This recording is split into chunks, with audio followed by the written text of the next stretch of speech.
Manifiestas son las obras de la carne, que son adulterio, fornicación, inmundicia, lascivia, idolatría, hechicería, enemistades, pleitos, celos, iras, contiendas, disensiones, herejías, envidias, homicidios, borracheras, orgías y cosas semejantes a estas, acerca de las cuales os amonesto, como ya os lo he dicho antes, que los que practican tales cosas no heredarán el reino de Dios.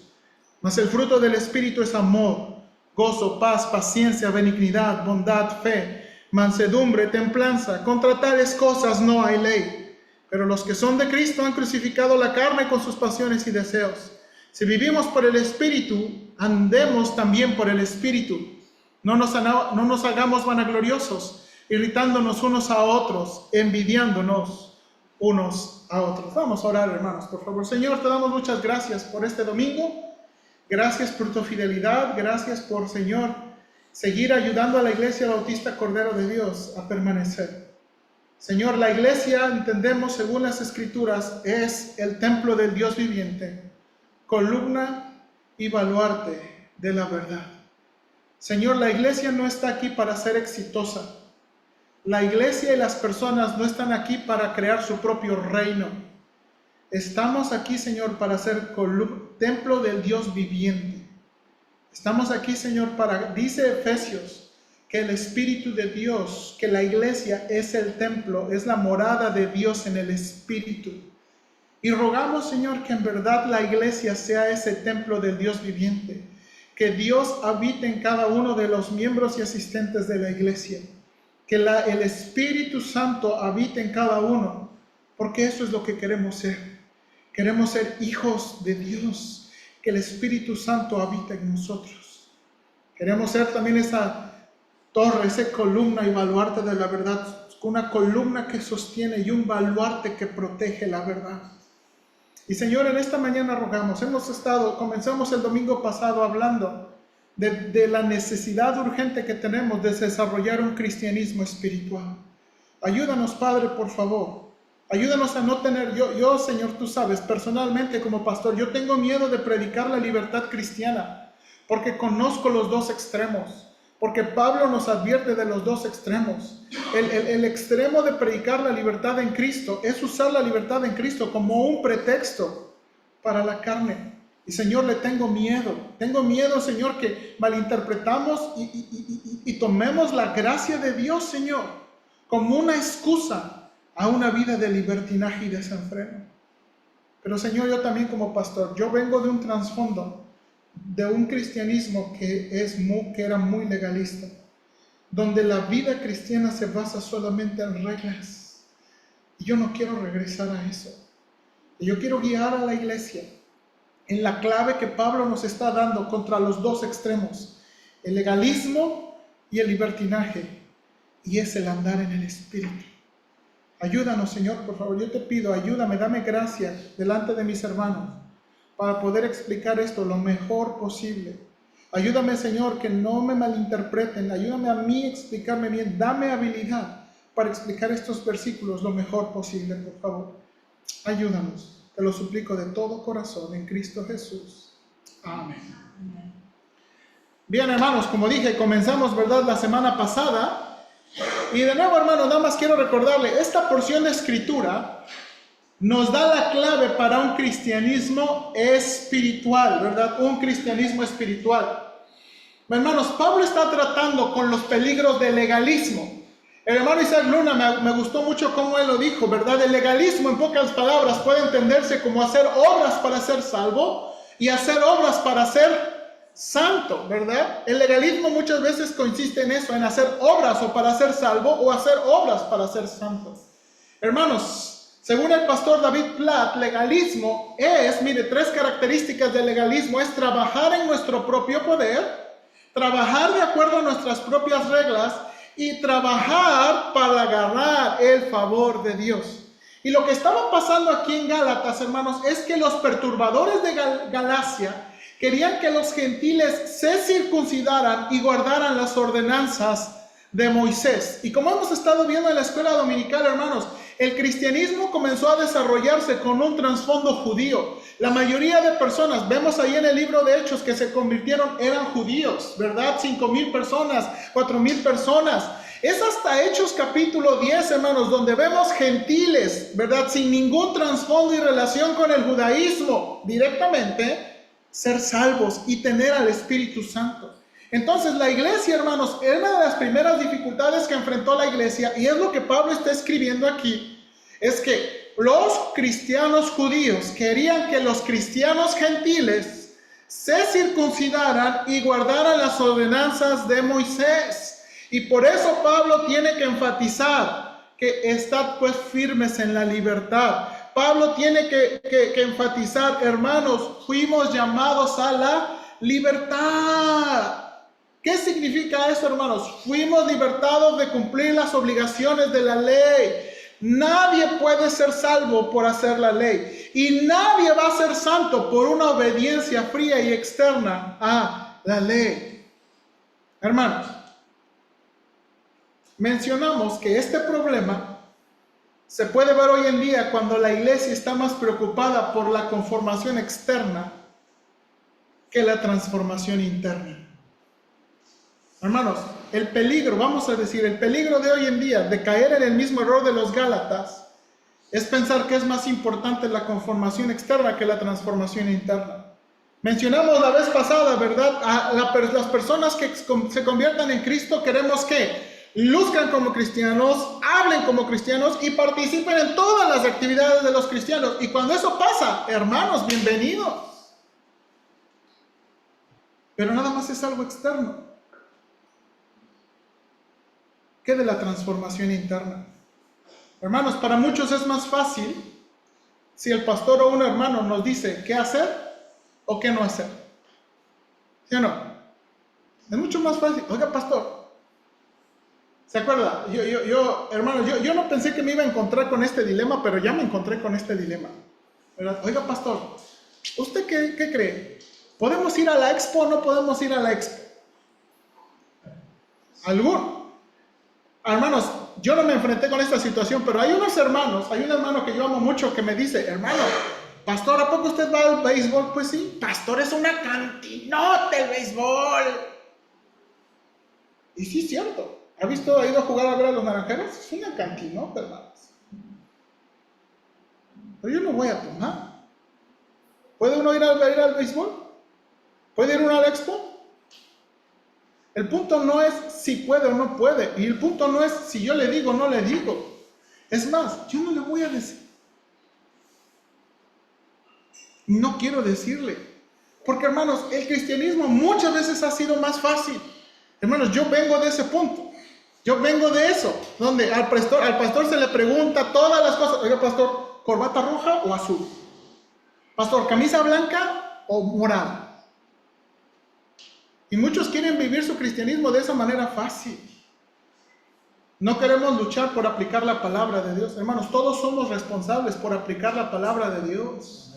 Todos somos responsables por obedecer la palabra de Dios. Y hermanos, y por eso escogí esta palabra, luchar, porque no es fácil. Tenemos que luchar por aplicar la palabra de Dios.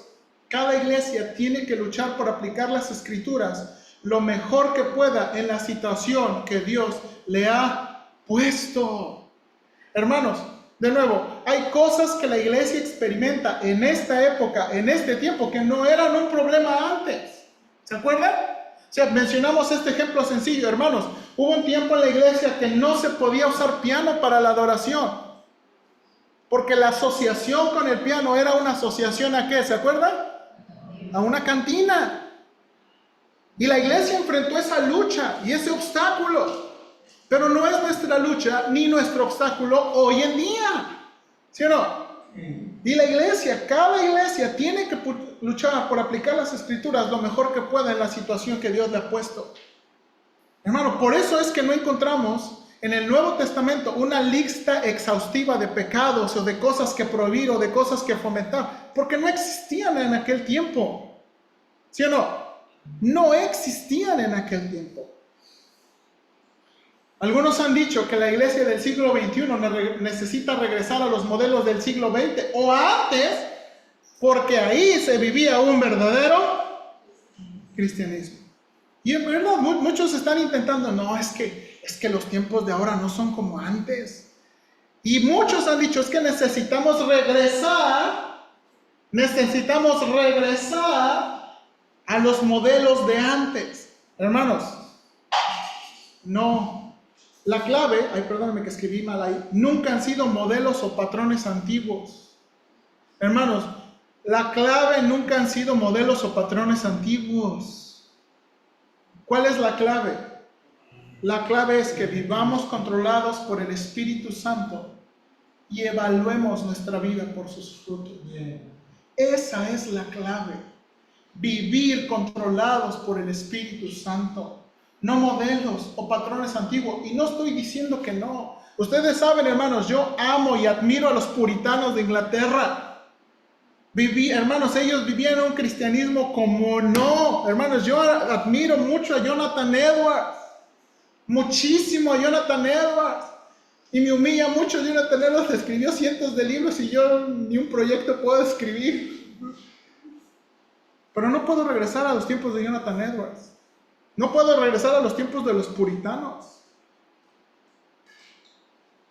La clave no es regresar a los tiempos. La clave es vivir controlados por el Espíritu Santo.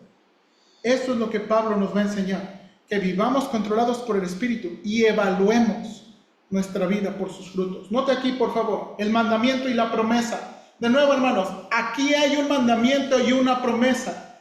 Andad en el Espíritu y no dejarán que se cumplan los deseos de la carne. ¿Ok? Este es el mandamiento y esta es la promesa. Recuerde que andar también habla de influencia, habla de control. Y luego Pablo va a dar las razones por qué cumplir este mandamiento. Porque el deseo de la carne es contra el del Espíritu y el del Espíritu es contra la carne. Porque estos se oponen entre sí para que no hagáis lo que quisierais. ¿Verdad? Tenemos que andar en el Espíritu Santo. Este es el mandamiento que tiene una hermosa promesa. Hermanos, tenemos que andar en el Espíritu. Dijimos, hermanos, los extremos del legalismo y los extremos del libertinaje, al final los dos son carne. Y la única manera de evitar los dos extremos es por el Espíritu. Y esto es lo que veíamos la vez pasada. Ahora, hermanos, el fruto de la carne es evidente. Pablo está diciendo, el fruto de la carne es evidente. Miren, por favor, y manifiestas son las obras de la carne, que son adulterio, fornicación, inmundicia, lascivia. Y, hermanos, todas aquí. Estudiamos la vez pasada 15 cosas. Reina Valera tiene 17 cosas, ¿verdad? Adulterio y homicidios, ¿verdad? No están en las versiones contemporáneas. No hay problema. Pero están en otras listas. Por ejemplo, en Romanos capítulo 1. Hermanos, 15 a 17 cosas. Ahora, ¿Pablo fue exhaustivo? No, dijo, ¿y cosas qué? Semejantes a estas. Pablo no quiere atacar todo tipo de pecado, porque a lo mejor no está su pecado favorito aquí. Ay, no dice ahí ver películas de Netflix, ¿verdad? Pastor, no está la lotería. El casino, pastor. Pablo no mencionó el casino. No significa que gloria a Dios, vamos al casino. Las apuestas. Pastor, no menciona las apuestas Pablo ahí. ¿Y verdad? Pablo no quería ser exhaustivo. Simplemente está diciendo, ahora, recuerde, esto era el reto de Pablo. Y está denunciando en las cosas que él vivía, que era evidente en la carne. Hermanos, el fruto de la carne es evidente. El fruto de la carne es evidente. Hermanos, uno puede estar de corbata y uno puede ser pastor de la iglesia y exhibir las obras de la carne. ¿Sí o no? Dijimos, 3 obras sexuales, 2 obras con asuntos religiosos y 8 obras de la carne que tienen que ver con relaciones. ¿Se acuerdan? De las 15 a 17, 8 tienen que ver con las relaciones entre esposos, hermanos, relaciones con otras personas. No nada más las cosas escandalosas que las que comienzan. Porque a veces, ¿verdad? Para nosotros, no, sí, la inmundicia, la lascivia. las borracheras, las orgías, esos son pecados horripilantes. Pero ¿qué de las envidias? ¿Qué de los arrebatos de ira? ¿Qué de las contiendas? ¿Qué de los pleitos? ¿Qué de las enemistades? Eso sí hay que permitirlo. La carne es evidente, hermano. Ahora, pero también el fruto del Espíritu es evidente. Hermanos, el fruto del Espíritu es amor, gozo, paz, paciencia, benignidad, bondad, fe, mansedumbre, templanza. 9 virtudes. Y no se preguntó, ¿por qué denuncia 15 a 17 y luego aquí nos da 9? Porque estas 9 son muy poderosas. Fruto o frutos. Algunos enfatizan la idea de frutos como una lista de cosas que el Espíritu Santo produce. Algunos enfatizan la idea de fruto para hablar de un paquete completo. Y como no hay que pelear, hermanos, creo que la idea importante no está en el singular o plural de la palabra, sino en la manifestación del Espíritu en oposición a la manifestación ¿de qué? De la carne. No todos cometen los pecados listados y no todos exhiben las virtudes al mismo tiempo, sino dependiendo ¿qué? La circunstancia. Entonces, lo que estamos viendo, hermanos, cuando habla de fruto del Espíritu, estamos hablando de la manifestación del Espíritu, cómo el Espíritu se manifiesta en ciertas circunstancias, ¿verdad? Dependiendo la necesidad, ¿ok? En lugar de pues Señor, y esa es la cosa, muchas veces yo he orado así, Señor, yo necesito paciencia, no necesito lo demás, amor, ando bien de amor, ando bien de benignidad, lo que necesito es paciencia. No viene por de monedas que pues hoy ocupo esto. Viene como una manifestación completa. Es la manifestación del Espíritu. La manifestación del Espíritu es evidente. Tenemos la primera, es amor. En griego tenían 4 palabras para amor. Eros, para hablar de amor físico, siempre usado para amor sexual. Filia, para hablar de amor tierno, caluroso. Y el verbo a veces se traduce como besar o cuidar. Stergo se utiliza para hablar de amor de familia, padres a hijos. Ágape es usado raramente en la literatura griega, pero altamente usado en la literatura bíblica. Hermanos, la palabra ágape es la palabra más usada en el Nuevo Testamento para describir amor. Es muy difícil de definir. Por eso Pablo, en lugar de darnos una definición, nos da una lista de lo que hace. Porque a veces uno piensa en amor y uno piensa en cierto detalle, pero Pablo, en lugar de definirnos, nos da una lista. Miren lo que dice 1 Corintios 13, 4 al 7.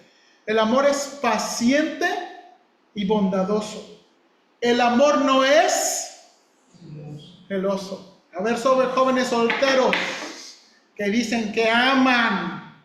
El amor no es celoso, ni fanfarrón, ni orgulloso, ni ofensivo. No exige que las cosas se hagan a su manera. No se irrita ni lleva un registro de las ofensas recibidas. No se alegra de la injusticia, sino se alegra cuando la verdad triunfa. El amor nunca se da por vencido. Jamás pierde la fe, siempre tiene esperanzas y se mantiene firme en toda circunstancia. Para Pablo fue más fácil decirnos lo que el amor hace que lo que el amor es. Pero la palabra, si pudiéramos decirlo así, describe el amor abnegado, que busca el bien del objeto amado sin esperar ningún beneficio personal en respuesta a su amor. Hermanos, y este es el amor de Dios hacia nosotros. Porque de tal manera amó Dios al mundo. Hermanos, Dios no dio a su Hijo porque muchos lo iban a recibir. Ay, es que van a ser más los que van a recibir. que los que se van a perder. No. Si usted se acuerda, el Señor Jesucristo dijo, ancha y espaciosa es la puerta que lleva a la perdición, y muchos son los que entran por ella, pero angosta es la que lleva la vida, y pocos son los que la llevan. Cuando hablamos del amor de Dios, hablamos, hermanos, que es Dios sin esperar, un amor abnegado, un amor abnegado que no buscaba beneficio personal. ¿Se acuerda que esa es una de las razones con que Satanás atacó a Dios con Job? Cuando Dios le dijo a Satanás, oye, ¿no has visto a mi siervo Job? Ay, Dios, es un hombre rico. ¿Cómo no te va a amar? Mira, hazles ricos a todos y todos te van a amar. Y está atacando la naturaleza de Dios. Señor, la gente te sirve por lo que les das, pero quítaselos. Y mira, así van a renegar. Y lo que le está diciendo Satanás a Dios es, Señor, tú, la gente solamente te ama y te sirve por lo que les das. Tú eres un Dios convenenciero. Solamente así puedes conseguir que las personas te aman y te sirvan. Y eso, hermanos, y eso desarrolló toda la trama de Job. Y adivine qué demostró Job. Que uno puede amar y servir a Dios, no por lo que nos da. No por lo que nos da. Esta es la virtud con la que comienza. El amor, hermanos, podríamos hacer un sermón de cada una de estas virtudes. Gozo, gozo. Para Aristóteles, en el trasfondo griego, era el equilibrio entre el placer y el sufrimiento. Y dependía la mayoría de las veces de las circunstancias. En el Nuevo Testamento vemos que el gozo no depende de las circunstancias, sino depende del propósito. Esto es lo que dice Santiago en Santiago 1:2. ¿Se acuerda, hermanos? Tened por sumo gozo cuando os halléis en diversas pruebas. ¿Verdad? A diferencia de los griegos. Ahora, ¿por qué esta era una diferencia muy grande? Porque los griegos trataban de componer sus circunstancias o ubicarse en circunstancias que les trajeran gozo, alegría, felicidad. Pero en el Nuevo Testamento uno va a aprender a tener gozo a pesar de paz. La palabra griega es la palabra eirene, paz. Paz para los griegos era tratar de conseguir una independencia de las cosas a las personas. ¿Saben que eso es muy interesante?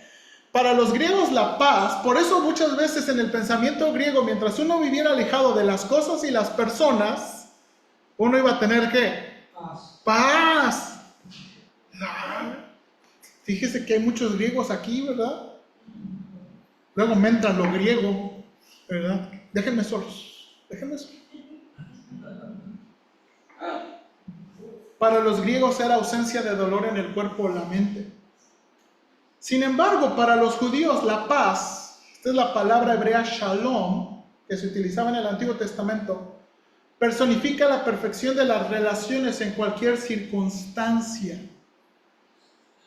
Hermanos, esta palabra, la palabra paz, con trasfondo judío, hablaba de la plenitud de las cosas y las personas. No necesariamente era ausencia de dolor, no era independencia de personas. Era, hermanos, de nuevo, una perfección en las relaciones. Cuando los judíos, hermanos, piensan en el futuro, piensan en cuando Dios va a traer todo, va a cumplir todo, ellos piensan en un shalom. Cuando piensan en el reino de Dios, hermanos, cuando piensan en la paz, los judíos no están pensando en la canción de Lennon de Imagina, ¿verdad? Imagine all the people. No están pensando en eso. Están pensando que Dios va a establecer su reino y va a traer el shalom al universo entero. Y ese es el trasfondo de la palabra paz. Esa es la palabra paz. Paciencia. La palabra macrozumía es la capacidad de aguantar a las personas, incluso cuando no es fácil de hacerlo. Hermanos, esta es la palabra. A veces en el Nuevo Testamento se traduce macrotumía como paciencia, o a veces macrotumía se traduce como longanimidad. ¿Ha visto esa palabra, verdad? A veces macrotumía se traduce, y la idea de longanimidad es que es ánimo largo. En inglés esta palabra macrotumía a veces se traduce como long suffering, como que uno aguantas, puede aguantar. Y hermanos, la diferencia entre macrotumía y hupomone, hay otra palabra para paciencia, hupomone, ahora sí ya estoy más convencido de esto. Hupomone habla de las circunstancias, aguantar y soportar y atravesar las circunstancias. Macrotumía habla de aguantar y soportar a las personas. Personas, y esta es la idea aquí. Benignidad. La palabra crestotes es la bondad compasiva y dulzura de temperamento que hace que los demás se sientan cómodos y evita causar dolor. Versiones de la Biblia muchas veces lo traducen como amabilidad, ¿verdad? Benignidad a veces es traducido como amabilidad. En inglés es la palabra kindness, ¿verdad? Muchas veces se traduce como amabilidad.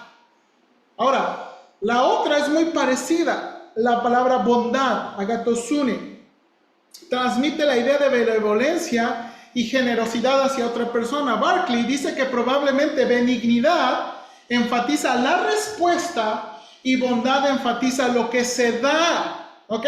La anterior, benignidad, cuando uno es benigno, uno está en la respuesta. Y esta es la palabra que Pablo utilizó para definir el amor. El amor es benigno. Significa, hermanos, que el amor no responde y reacciona de la misma mal.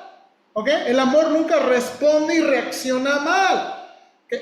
La palabra bondad no es tanto la palabra para reacción, es la palabra para enfatizar la generosidad, la benevolencia, que uno da y da. Y muchas veces esta palabra describe a un Dios bondadoso, que da y da y da y da y da. Bruce señala que la generosidad es lo contrario a la envidia. La generosidad, hermanos, es lo contrario a la envidia. La siguiente, hermanos, pistis, fe. Quienes son guiados por el Espíritu son leales y confiables y uno puede contar con ellos para cumplir sus responsabilidades. Algunos piensan que esta virtud habla de la habilidad de confiar en. Pero como Pablo está listando una lista de virtudes, está hablando de características de las personas que el Espíritu Santo produce en las personas, no necesariamente está hablando de la capacidad de creer, sino la palabra pistis. Hay un adjetivo que se utiliza para una persona fiel.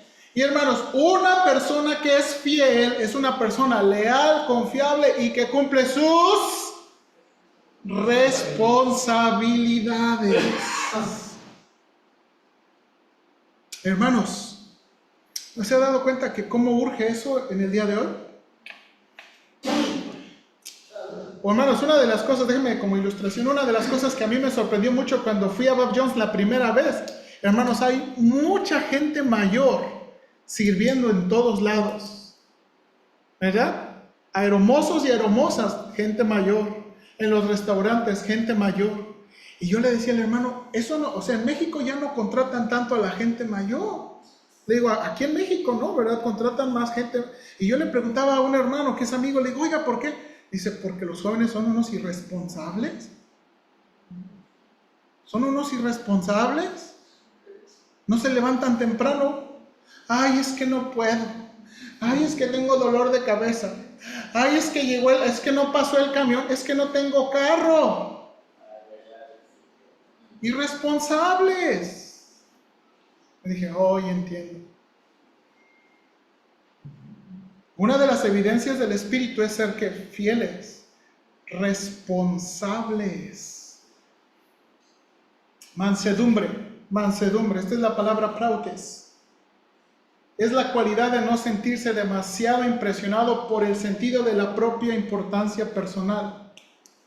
Hermanos, ser manso es lo opuesto a ser arrogante. Templanza.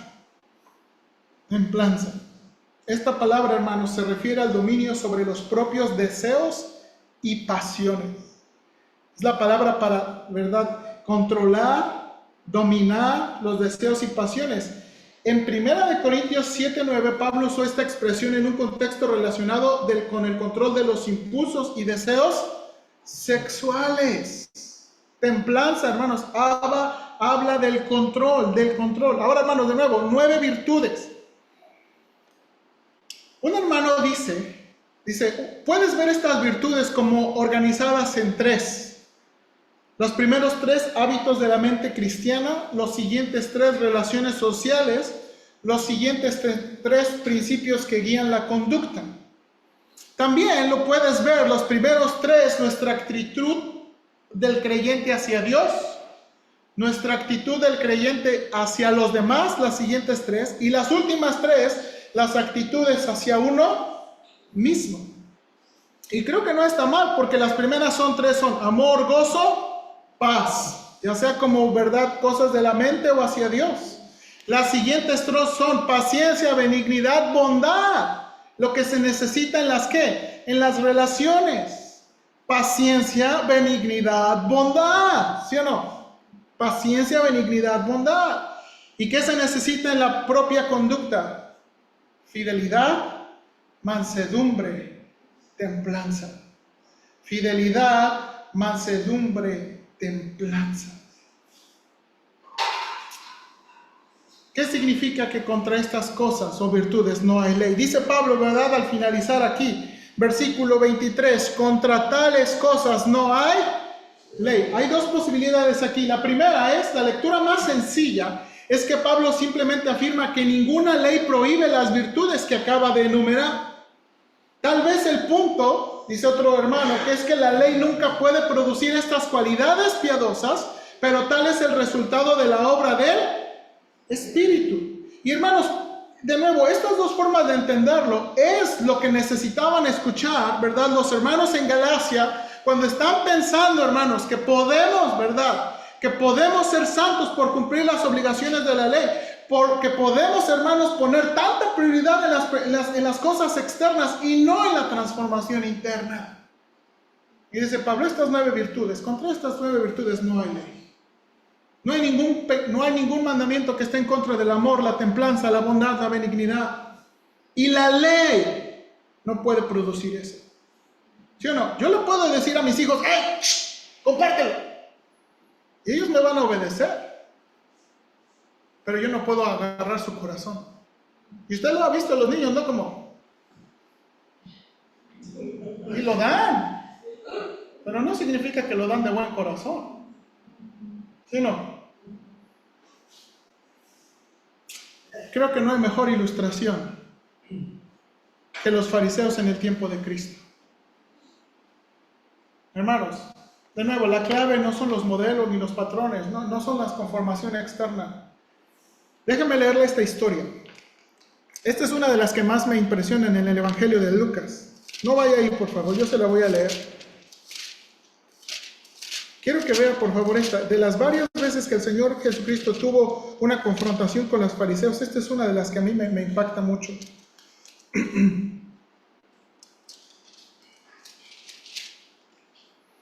Enseñaba Jesús en una sinagoga en el día de reposo. Este es el sábado, hermanos. En una sinagoga, como un templo, como estamos hoy en día. Y había allí una mujer que desde hacía 18 años que tenía un espíritu de enfermedad y andaba encorvada y en ninguna manera se podía enderezar. Cuando Jesús la vio, la llamó y le dijo, mujer, eres libre de tu enfermedad. Hermanos, 18 años. 18 años. Y puso las manos sobre ella y ella se enderezó luego y glorificaba a Dios.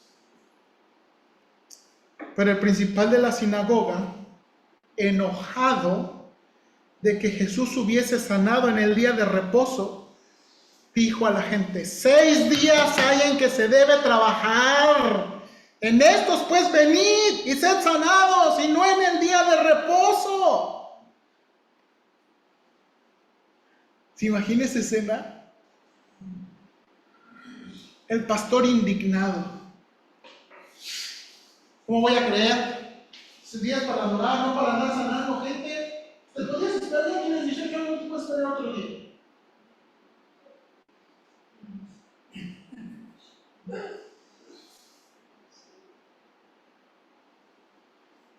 Mira lo que dice el Señor Jesús. Entonces el Señor le respondió y dijo: hipócrita, hipócrita, cada uno de vosotros no desata ni al día de reposo su buey o su asno del pesebre y lo lleva a beber. Y esta hija de Abraham, que Satanás había atado 18 años, ¿no se le debía desatar de esta ligadura en día de reposo? Al decir estas cosas se avergonzaban todos sus adversarios, pero todo el pueblo se regocijaba por todas las cosas gloriosas hechas por él. Hermanos, a veces hay personas que llegan a la iglesia después de 18 años o más de malos hábitos. Hermanos, piensen usted, yo no sé qué es su testimonio, pero si usted ha tomado toda su vida, fumado toda su vida, escuchado música sensual, con letra altamente sexual, o altamente deprimente, o altamente ofensiva.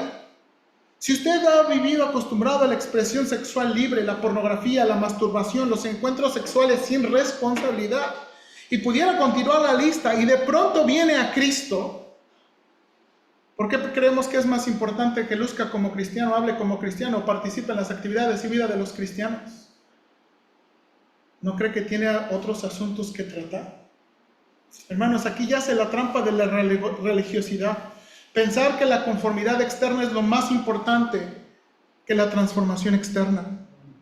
Pero al final, hermanos, la carne o el espíritu se hacen evidente y hacen evidente a quién pertenecemos. Y entonces, hermanos, nos encontramos que en la iglesia muchos que se dicen hermanos y que lucen como hermanos, realmente no son hermanos. ¿Por qué estoy diciendo esto? ¿Cómo es que sabemos? Porque solamente que aquellos que han nacido de nuevo, aquellos que en verdad se han arrepentido y creído en Cristo para el perdón de sus pecados, pueden dar estos frutos del Espíritu. Solamente los que son salvos pueden dar los frutos del Espíritu. Yo estoy convencido de eso. No le podemos pedir a los muertos que hagan obras de vivos. No se les puede. Hermanos, el mandamiento es andar en el Espíritu, dicho de otra manera, vivir en el control e influencia del Espíritu a través de la palabra principalmente. Esto lo vimos en el sermón pasado. Gálatas 6:8 nos da una pista, la ley de la siembra y la cosecha. Lo que usted siembra es lo que usted cosecha. Siembra para el Espíritu, se conecta a través de la palabra de Dios, se conecta en otras cosas y es lo que va a sembrar. Efesios 5:18 nos habla de la idea del control. Colosenses 3:16 nos dice la palabra de Cristo mora en abundancia. Mora en abundancia. Aún, hermanos, ¿se acuerda? Exhortándonos y enseñándonos. Y aún en la adoración. Himnos que no están en la palabra de Dios. No vale la pena tenerlos. Ni porque la música esté bonita. Lo que no edifica no hay que tenerlo. Ahora, ¿qué está produciendo su cristianismo? ¿Qué está produciendo su cristianismo? ¿Estamos teniendo contacto con Dios a través de sus palabras? Hermanos, ¿qué están produciendo los sermones y las enseñanzas? ¿Qué están produciendo nuestras actividades? ¿Qué están produciendo nuestras reuniones de adoración? Lo que produzcan, hermanos, es lo que estamos produciendo es lo importante. No lo que estamos luciendo. De nuevo, hermanos, no podemos evaluar nuestra vida cristiana por las 2-3 horas que estamos aquí. Esto es una mala medida. No estoy diciendo que no importa, pero esto es una mala medida. ¿Qué estamos produciendo? ¿Qué está produciendo cuando sale de aquí? ¿Qué está produciendo su cristianismo? ¿Qué está produciendo las relaciones con sus hijos, con su esposo, con sus nietos, con sus yernos, suegras? ¿Qué están produciendo su cristianismo? Eso es lo que realmente vale la pena. ¿Qué están produciendo las enseñanzas? ¿Qué están produciendo las actividades? Hermanos, por eso les digo que, hermanos, ustedes saben, para mí la fama es veneno. El reconocimiento personal es veneno. Por eso no me gustan las fotos. Perdónenme, hermano. Perdónenme. Para mí es veneno. Porque es veneno al corazón. ¿Qué está produciendo nuestro cristianismo? Ahora, hermanos, tenemos que luchar por encarnar y aplicar la palabra lo mejor que podamos. pensando que la prioridad es lo interior y que lo exterior será un qué. Así. La prioridad es lo interior y lo exterior será un reflejo de... Hermanos, es muy fácil. Si lo exterior no se está renovando, el problema no está en lo exterior, el problema está en lo que. Así de sencillo. Si lo exterior no se está renovando, el problema no es en lo exterior, el problema está en lo que. En el interior. Ahora, note nuevamente el recordatorio que Pablo el recordatorio de Pablo que nos da una pista. Los últimos versículos, hermanos, es un recordatorio. Los que pertenecen a Cristo han decidido no vivir conforme a sus pasiones y deseos. Hermanos, Pablo quiere recordarle a los creyentes que ciertamente han sido liberados de cumplir con las obligaciones de la ley, pero eso no nos da una excusa para el libertinaje. En el Nuevo Testamento se enfatiza mucho el cambio moral interno y externo, hermanos. Los que somos de Cristo no podemos permitirnos vivir en el libertinaje. Ahora, déjenme demostrarle, bien sencillo, hermanos, cómo es enfático el cambio moral.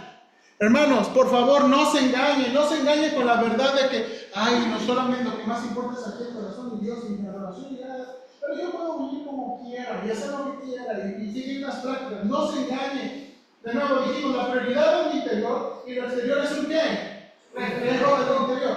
Hermanos, nada más porque pensé que iba a ser muy largo el servicio, no puse, pero casi en cada carta que escribió Pablo dice un cambio moral. Dice, Dios quiere que ustedes vivan consagrados a Él, que no tengan relaciones sexuales prohibidas y cada uno de ustedes sepa controlar su propio cuerpo como algo sagrado y digno de respeto. Deben dominar sus malos deseos sexuales y no portarse como los que no creen en Dios. No deben engañar a los demás miembros de la iglesia ni aprovecharse de ellos. Ya les hemos advertido que el Señor castigará duramente a los que se comporten así, porque Dios no nos ha llamado a seguir pecando, sino a vivir una vida santa. ¿Qué era el problema de los tesalonicenses? Libertinaje sexual, fornicación, adulterio. Hermanos, y en la iglesia se estaban engañando. En la iglesia se estaban engañando. Primera de Corintios 6, 12 al 13. Ustedes dicen, se me permite hacer cualquier cosa, pero no todo les conviene. Y aunque se me permite hacer cualquier cosa, mire aquí, no debo volverme esclavo de... Ahora, mire aquí, ustedes dicen la comida es para el estómago y el estómago para la comida, ¿eso es cierto? Y aunque un día Dios acabará con ambas cosas, pero ustedes no pueden decir que nuestro cuerpo fue creado para la inmoralidad sexual. Fue creado para el Señor y al Señor le importa nuestro cuerpo. Y aquí el pecado fue muy específico, pero creo que podemos sacar unas aplicaciones. Y por favor, hermanos, no me odien por esto. No debemos ser esclavos de nada, ni de café, ni de coca, ni de bebidas energizantes, ni de nada de esas cosas. Hermanos, a mí me encanta el café. Me encanta el café. Pero recuerde que cuando nos duele la cabeza por no tener café, algo ya está pasando ahí.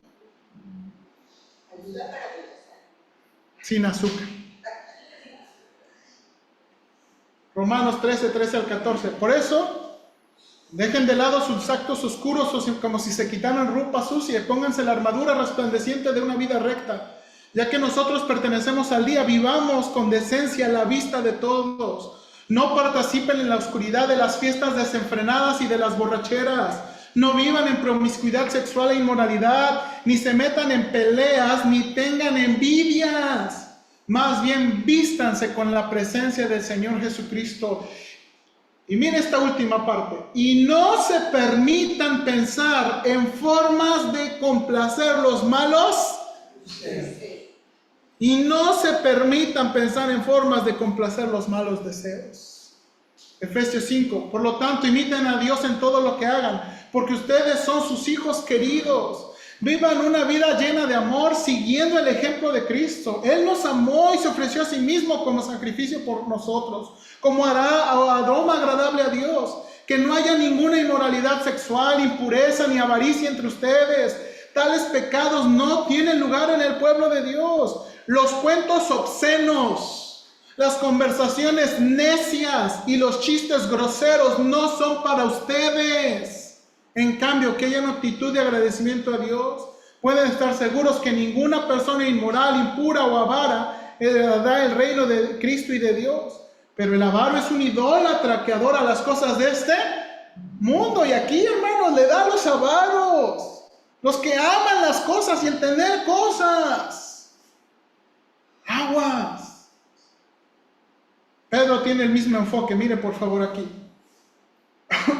Ya les di la de Pablo, nada más les voy a dar una de Pedro. Por lo tanto, ya que Cristo sufrió dolor en su cuerpo, ustedes prepárense adoptando la misma actitud que tuvo Él y estén listos para sufrir también. Ahora miren eso lo que está diciendo, estén listos para sufrir. Ahora miren las cosas que dice. Pues si han sufrido físicamente por Cristo, han terminado con el pecado. No pasarán el resto de la vida siguiendo sus propios deseos, sino que estarán ansiosos, ¿qué? En el pasado han tenido más que suficiente de las cosas perversas que les gusta hacer a los que no tienen a Dios. Inmoralidad y pasiones sexuales, parrandas, borracheras, fiestas desenfrenadas y abominable adoración a ídolos.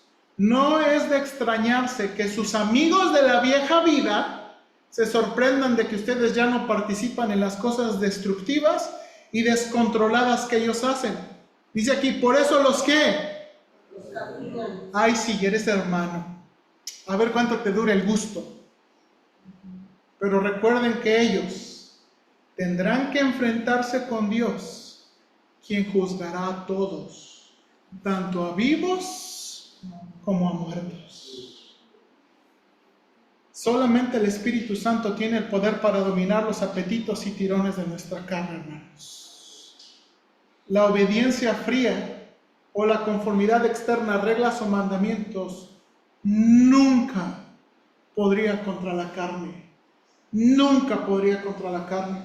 Hermanos, la manifestación del Espíritu no se puede fabricar. No podemos producir los frutos de forma artificial. No se puede fabricar. ¿Qué debemos hacer entonces? Ahora, hermanos, dijimos, son frutos del Espíritu. El Espíritu Santo es el único que produce estos frutos. ¿Qué podemos hacer entonces? Preparar la tierra. Preparar la tierra. Hermanos, nosotros no podemos producir frutos. No podemos producir los frutos. Tenemos que preparar la tierra. Recuerda la parábola de las tierras, ¿se acuerda? La semilla es la palabra de Dios. Y la tierra es nuestra actitud para oír y responder a la palabra de Dios. Acuérdense, hermanos. Es nuestra actitud para oír y responder la palabra de Dios. La persona, el del camino, es el indiferente que ha decidido escuchar pero no hacer nada. ¿Verdad? Es el que se sienta, sonríe, pero no voy a obedecer. El del pedregal es el que oye y reacciona rápido, pero se desanima más rápido porque no tiene raíz. Hermanos, esa es una de las razones por qué no me gusta el altar a mí personalmente. Hay gente que viene rapidito al altar, pero sus decisiones no duran mucho. El de espinas es el que oye, pero todavía ama sus pecados que le dan placer, y eso ahoga la palabra de Dios. Hermanos, leemos la Biblia 15 minutos. Y nos vemos toda una temporada de 5 horas. ¿Usted cree que eso no va a ahogar la palabra de Dios? No estoy diciendo que ver que es malo, pero ¿cuánto le damos prioridad a esas cosas? Me cuento. El de buena tierra oye y obedece la palabra y da fruto. Recuerde las disciplinas espirituales que nos ponen en contacto con el Espíritu Santo. La lectura regular de las Escrituras, personal y familiar. Hermanos, muy importante, personal y familiar. La memorización intencional de versículos. Hermanos, necesitamos que la palabra de Dios more en abundancia en nosotros. ¿Sí o no? A veces nada más memorizamos versículos para clases. Pero nuestra alma necesita, hermanos, cuando estamos tóxicos, así como luego andamos, es cuando más necesitamos la memorización intencional de versículos. La oración sincera y perseverante, privada y grupal. La comunión con otros creyentes, formal e informal. La adoración genuina al Señor. Hermanos, ¿sabe quiénes son beneficiados de la adoración genuina al Señor? Ustedes. Hermanos, yo trato de todo mi corazón de decirle, ayudar a mis hijos, el domingo es tiempo de adoración. Y por eso, hermanos, Dios, luego los veo así, están así. ¿Y sabe por qué me preocupa? Porque yo no quiero que esa actitud sea un reflejo de su corazón.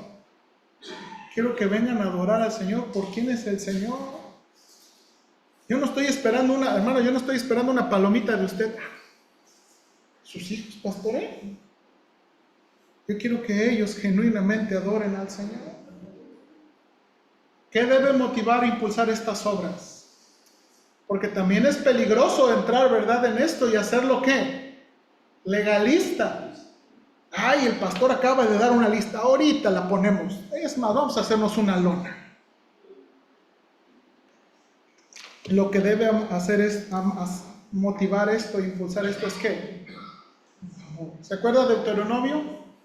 Oye Israel, Jehová nuestro Dios, Jehová uno es. Y amarás a Jehová tu Dios de todo tu corazón. Hermanos, haga estas cosas por amor, no por obligación, no por conveniencia, sino porque ama al Señor. Hermanos, sí vamos a estar bien. Y vamos a estar bien. Vamos a orar, por favor. Señor, ayúdanos. Te doy gracias. Gracias, Padre. ¿Cuánto necesitamos vivir controlados por el Espíritu Santo? ¿Cuánto necesitamos evaluar nuestro cristianismo por los frutos? Señor, ayúdanos, por favor. Ayúdanos, de todo corazón te lo pido. Ayúdanos a hacer los ajustes necesarios para poder enfatizar las disciplinas espirituales motivadas correctamente. A Dios no le importa nada más que hagamos las cosas correctas, sino con los motivos correctos. Y Señor, ayúdanos porque es difícil. Señor, si somos honestos, no siempre queremos y no siempre tenemos la mejor actitud. Pero tú nos puedes ayudar. Me impresiona mucho que cuando Salomón oraba, él decía, inclina nuestro corazón a ti. Porque a veces nosotros ni siquiera queremos venir a ti. Ayúdanos, Padre, por favor. Te doy gracias. Ayúdanos, por favor. Te lo suplico. En Cristo Jesús. Amén.